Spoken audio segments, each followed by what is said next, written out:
Let's say you do a thing like give a speech. You do it, you experience it, it's over, and you have memories of it. Memories of a thing are not perfect because we tend to ignore what went poorly and overstate what went well. Instead, you record a thing. While the camera is rolling, you might feel some anxiety and heightened awareness because it's recording. But then you get to reflect on a thing. You review the recording to see the truth, which can be a little scary because we are so used to ignoring what went poorly and overstating what went well, but a recording does not lie. Then you share the recording of a thing.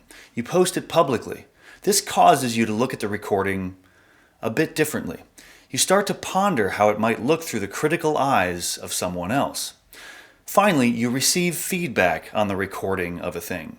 When someone responds to what you shared, that feedback forces you to look at the recording through a completely different lens because now you know how someone else actually sees it as opposed to how you assumed they would see it.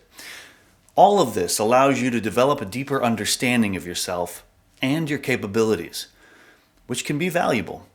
So don't just do a thing.